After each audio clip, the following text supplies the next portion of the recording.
He acted quickly with the Recovery Act, giving help where it was most urgently needed. The country had been hemorrhaging jobs.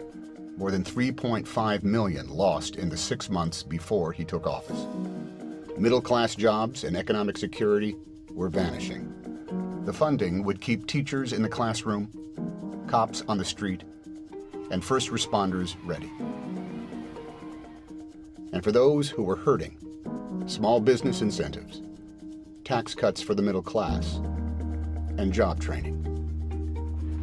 Building bridges, highways, and infrastructure, laying the groundwork for a new economy and restoring the possibility of growth. But another immediate crisis confronted the president. Auto executives had asked for another bailout, and there was pressure to act. Tonight, a top GM executive warned, without help, the company will default. There is no plan B. The president faced a real risk either way he went. He fails to invest in the auto industry. It implodes, the economy goes further down, and blood is on his hands. The president invests, and the auto industry just can't pull it out. That's on the president's hands as well. But he knew who it would hurt the most, and how devastating the loss of a job can be to an entire family. My grandparents taught me that a job is about more than just a paycheck. They grew up during the Depression, so they tell me about seeing their fathers or their uncles losing jobs. Even if you've got a strong spirit, if you're out of work for a long time, it can wear you down. He decided to intervene. But in exchange for help, the president would demand action.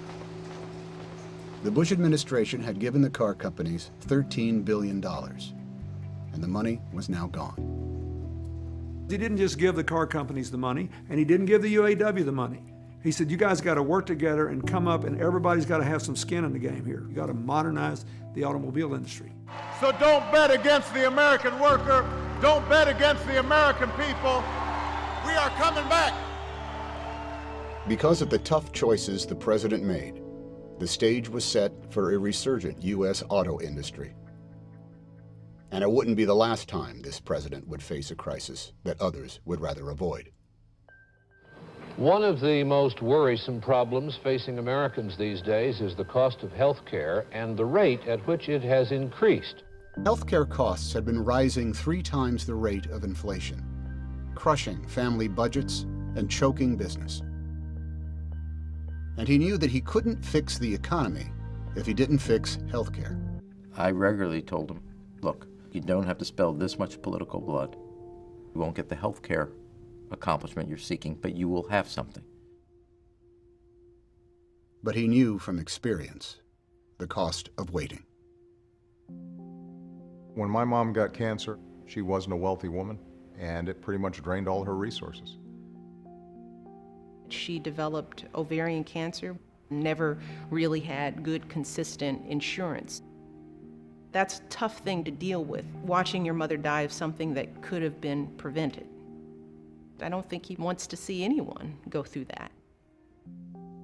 And he remembered the millions of families like his who feel the pressure of rising costs and the fear of being denied or dropped from coverage. When you hear people saying that this isn't the right time, when you hear people more worried about the politics of it than what's right and what's wrong, I want you to think about the millions of people all across this country who are looking for some help